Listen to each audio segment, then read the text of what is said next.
Aujourd'hui, nous avons le plaisir de recevoir Rémi Ponge pour son livre « Se tenir debout, un siècle de lutte contre les souffrances au travail ».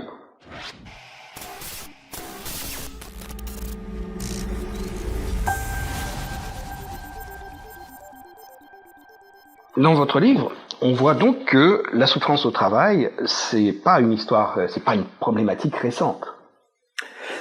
Non, justement, l'objet de l'ouvrage, c'était de montrer l'historique de cette problématique et aussi de répondre à cette question, de se dire, en fait, si c'est un problème qui est connu depuis les années 30, c'est ce que je montre dans l'ouvrage, comment se fait-il qu'aujourd'hui, à l'heure où on se parle, on fait cette interview en 2025, ce soit encore un problème d'actualité et qu'il y a encore énormément de salariés qui sont confrontés à ces souffrances-là. Et l'objet du livre, c'est justement de retracer cette histoire et d'essayer de voir comment est-ce que ce problème a été identifié, rendu visible publiquement, pris en charge politiquement et aussi syndicalement, et de retracer cette histoire de la prise en charge et des luttes autour des questions de souffrance au travail. Alors, c'est vrai que votre livre montre le rôle très important du syndicalisme sur cette problématique de la souffrance, et on s'aperçoit qu'il y a différentes périodes, différents cycles où les syndicats soit s'en préoccupent de manière prioritaire, à d'autres moments pas du tout. Qu'est-ce qui explique cette évolution, ces différentes périodes? Alors, un des résultats importants de l'ouvrage, c'est justement de montrer, contrairement à une idée qu'on entend parfois, notamment dans les rangs syndicaux, qui est de dire que la santé au travail est de manière générale un sujet secondaire et que les syndicats luttent d'abord pour la préservation de l'emploi ou l'amélioration des salaires. L'objet de l'ouvrage, c'était, à partir des questions de souffrance au travail, de montrer qu'ont fait les syndicats sur ce terrain-là. Et un résultat fort de l'ouvrage, c'est de montrer en fait que, contrairement à cette idée reçue, en fait, les syndicats ont été très actifs sur ce terrain-là. Des souffrances au travail, ils ont mené des luttes fondamentales qui expliquent aujourd'hui la reconnaissance de ces questions-là, aussi bien publiquement que scientifiquement, mais de montrer aussi également que ces actions n'ont pas été constantes dans la durée pendant un siècle et qu'il y a eu des moments de mise à l'agenda, comme on dit, et des moments de reflux où ces questions sont passées au second plan, voire ont été un peu oubliées. Et j'essaye justement, en fonction des différentes périodes historiques, de comprendre qu'est-ce qui explique qu'à des moments, les syndicats s'en sont fortement préoccupés et à d'autres moments, beaucoup moins, justement. Alors, puisque c'est une préoccupation une constante, cette souffrance, elle n'a pas diminué. Et pourtant, on voit que les syndicats, à certains moments, n'en font pas leur priorité. Qu'est-ce qui fait historiquement que le syndicalisme considère que c'est important aujourd'hui, ou dans les années 50, je crois que ça commence pas mal à être pris en charge comme un sujet prioritaire, puis passe au second plan? Qu'est-ce qui fait que c'est prioritaire ou pas prioritaire dans l'histoire du syndicalisme? Alors, pour parler de la France, par exemple, dans les années 50, on peut voir que dès les années 50, la CGT notamment va se préoccuper de ce qu'on appelle à l'époque la fatigue nerveuse. Que voilà, dans cette période-là, on parle pas encore de santé mentale, on parle pas encore de burn-out, c'est des catégories qui arriveront plus tard. Et en fait, à cette période-là, ce qui se passe dans le monde du travail, c'est qu'il y a le développement de ce qu'on appelle le taylorisme, c'est-à-dire le fait de découper le travail en toutes petites tâches, et au lieu de confier par exemple à un ouvrier la création de l'ensemble d'une voiture, on va découper la production de la voiture en plein de petites tâches, et chaque ouvrier va faire à l'infini des tâches extrêmement répétitives. Et ce mode d'organisation du travail, il se développe donc dans les usines de la métallurgie, du textile, mais il se développe aussi dans les administrations, notamment aux postes et télécommunications, donc l'ancêtre de Orange. Et dans cette entreprise-là, on a des femmes qui sont des téléphonistes, qui travaillent justement pour faire la mise en lien entre une personne qui appelle et la personne qu'elle souhaite joindre. Et c'est un travail qui est pensé comme moderne à l'époque parce que les locaux sont propres, ces femmes-là elles sont assises, elles sont pas dans le froid ni dans la chaleur, elles portent pas de charge, et pour autant elles ont des problèmes de fatigue nerveuse, c'est-à-dire qu'elles sont épuisées même quand elles se reposent, elles sont déprimées, démoralisées, elles font parfois des crises de nerfs, c'est-à-dire elles pètent les plombs sur leur poste de travail, elles ont des altercations avec leur hiérarchie, et tout ça, ça interroge fortement les syndicalistes et ça interroge fortement la direction des PTT. Justement. Et à partir de là, ces femmes-là, elles vont justement se mobiliser pour dénoncer leurs conditions de travail, parce qu'elles font des horaires très longues, voilà, il y a des cadences de travail qui sont très importantes, c'est un boulot qui est extrêmement monotone. Et à l'époque, il y a tout un discours de la direction des postes qui est de dire, en fait, si ces femmes-là, elles souffrent, c'est parce que les femmes sont plus nerveuses, sont plus fragiles, aussi c'est parce qu'elles sortent beaucoup dans leur vie personnelle, c'est des femmes jeunes, elles ont une vie un peu décousue, et donc il y a tout un discours sexiste et très individualisant qui occulte complètement le rôle des conditions de travail, et tout l'enjeu des mobilisations de ces femmes, appuyées par des syndicalistes et des scientifiques, ça va être de montrer que c'est justement lié à l'organisation du travail, aux conditions de travail. Donc vous montrez effectivement, c'est une constante, que l'organisation du travail est centrale dans cette question de la souffrance au travail. Au début des années 2000, il y a quelque chose, il y a un changement de paradigme, il y a une vague de suicides. Qu'est-ce qui change à ce moment-là ? Alors il y a plusieurs choses qui changent. La première chose, c'est que les catégories de salariés qui sont concernées donc par les souffrances au travail, dont on va parler, ne sont plus des salariés des classes populaires, ne sont plus des femmes, sont des cadres, des managers ou des salariés très qualifiés, des techniciens très qualifiés. Et donc ça, déjà, ça attire davantage l'attention des médias. Et ça, c'est un premier changement. Un autre changement, et ce qui va favoriser la médiatisation, c'est que il va y avoir ce qu'on a appelé des vagues de suicides dans des entreprises qui étaient avant des grandes entreprises publiques, à savoir Renault et France Télécom, qui deviendra par la suite Orange.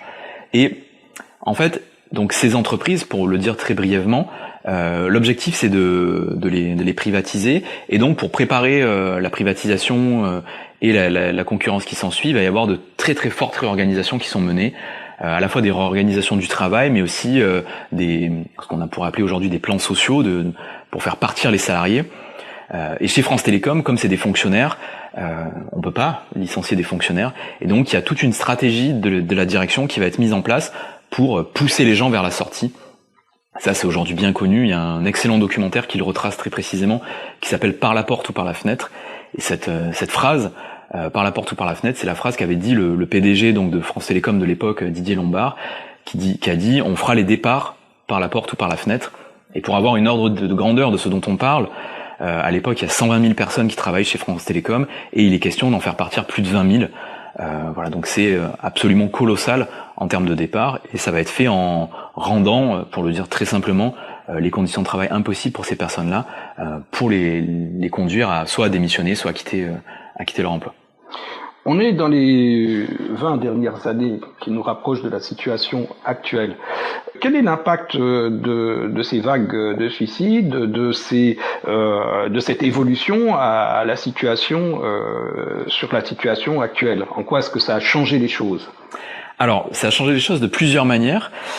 Déjà, comme c'était des entreprises publiques, l'État, qui historiquement a toujours été très en retrait sur les questions de santé au travail, voire à partir des années 80, mène tout un tas de politiques de fragilisation du droit du travail qui vont dégrader les protections dont peuvent bénéficier les salariés, et donc dégrader aussi leurs conditions de travail.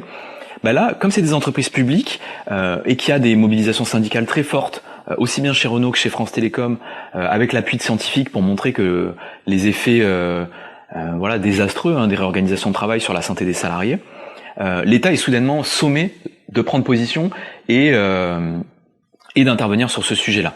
Et donc, ces luttes syndicales qui ont lieu, elles sont très importantes parce que justement, elles ont contraint l'État à intervenir.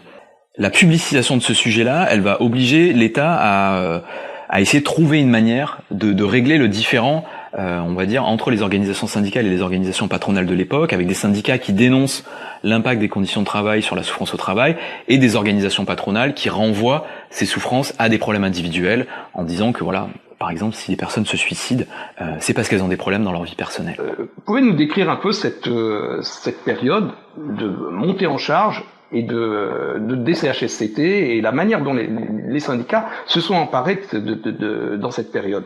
Oui.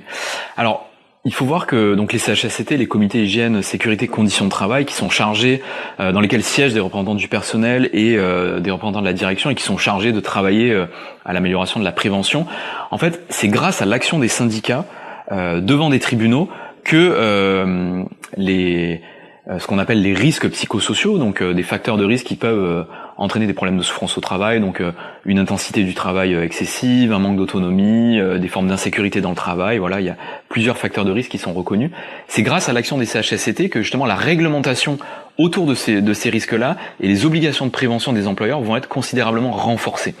Donc on peut dire que c'est les actions syndicales menées par des CHSCT, justement, parce que les CHSCT ont la possibilité d'aller devant les tribunaux pour dénoncer l'impact de réorganisation, par exemple, ont permis de faire reconnaître les facteurs de risque psychosociaux et de les faire rentrer dans le droit du travail. Ça, c'est très important. Donc c'est pas une action de l'État avec des législations, des lois. C'est vraiment le produit de lutte sociale, syndicale, épaulée par des scientifiques qui ont permis cette reconnaissance juridique des souffrances au travail. Et ça, c'est très important de le rappeler. Pourquoi ? Parce qu'aujourd'hui, les CHSCT ont été supprimés en 2017 par les ordonnances Macron, qui ont transformé le droit du travail de manière assez profonde. Et donc du coup, les commissions qui restent, qui sont chargées de s'occuper des questions de santé au travail, n'ont plus la possibilité d'aller devant les tribunaux. C'est encore possible pour les comités socio-économiques, mais c'est plus complexe. Et ça, c'est très certainement une volonté politique de limiter justement le pouvoir d'action des organisations syndicales.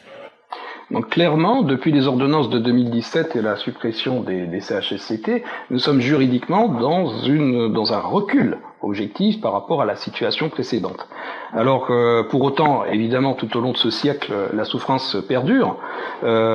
C'est un sujet qui est difficile à prendre en charge avec moins de moyens par les syndicats. Qu'est-ce que vous donneriez comme conseil aux syndicalistes, aux élus des CECE qui sont confrontés à cette situation ? Comment agir ? Alors il y a plusieurs manières d'agir, hein. Déjà, je pense que ce qu'on peut rappeler, c'est que les souffrances au travail ne sont pas quelque chose de mystérieux, de mal connu, sur lequel on pourrait jamais distinguer ce qui relève du personnel et du professionnel. Ça, c'est une rhétorique patronale, de direction. En réalité, on a une somme immense de connaissances scientifiques qui, pour une large partie d'entre elles, font consensus. On peut parler des facteurs de risque psychosociaux identifiés par Michel Golac et Marceline Baudier, justement, qui sont des chercheurs.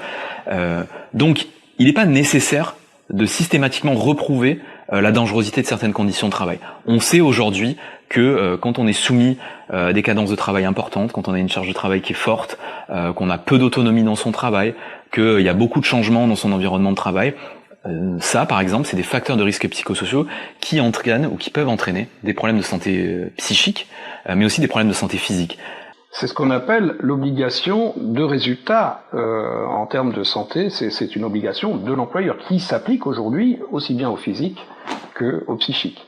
C'est l'obligation générale qu'on a de prévention de la sécurité et de la santé des salariés. Voilà, c'est l'article L4121-1, si on veut être très précis. Et il y a plusieurs manières de l'activer. En fait, ça devrait pas être aux syndicalistes de l'activer. C'est-à-dire que cette obligation, c'est justement ce que doivent faire les entreprises. Toutes les entreprises devraient se mettre en conformité. Ce qu'on observe aujourd'hui, c'est que, malheureusement, en l'absence d'organisations syndicales actives sur ce terrain-là, en l'absence de soutien bien souvent de la part de la médecine du travail, de l'inspection du travail, les entreprises soit ne mettent rien en place pour prévenir les souffrances au travail, soit se contentent de mettre en place des mesures individuelles de type proposer du coaching à des salariés qui sont identifiés comme étant en difficulté, des consultations psychologiques, des formations à la gestion du stress ou aux risques psychosociaux. Et donc, c'est vraiment essentiel dans les entreprises d'avoir des organisations syndicales qui sont actives, qui s'emparent de ce sujet-là, et aussi d'avoir des appuis de la part de la médecine du travail et de l'inspection du travail pour forcer, parce que malheureusement on en est là aujourd'hui, les directions d'entreprise à respecter leurs obligations. De quelle manière est-ce que les employeurs font obstacle justement pour que parce que c'est une permanence, d'avoir cette obstruction au fonctionnement des syndicats, des CSE, et comment est-ce que les syndicalistes peuvent lutter contre ces obstructions? Il y a plusieurs pistes possibles. Bon, vous voyez quelle est la manière la plus efficace pour les syndicats de résister à cela? Les luttes sociales produisent des effets et fonctionnent. Pour lutter contre les souffrances au travail, ce qu'il faut faire, c'est qu'il faut vraiment casser ce discours individualisant et culpabilisant qui renvoie les difficultés aux souffrances, aux problèmes personnels des salariés. Ça peut sembler une évidence, mais c'est quelque chose qui est extrêmement répandu. Et c'est quelque chose qui peut être aussi intériorisé par les salariés, qui est de dire, en fait, si je suis en difficulté dans mon travail, si j'arrive pas aujourd'hui à faire face à tout ce qu'on me demande, alors que peut-être mon collègue de bureau y arrive, quelque part c'est moi qui ai un problème, c'est moi qui suis trop fragile ou qui n'ai pas suffisamment les bonnes compétences.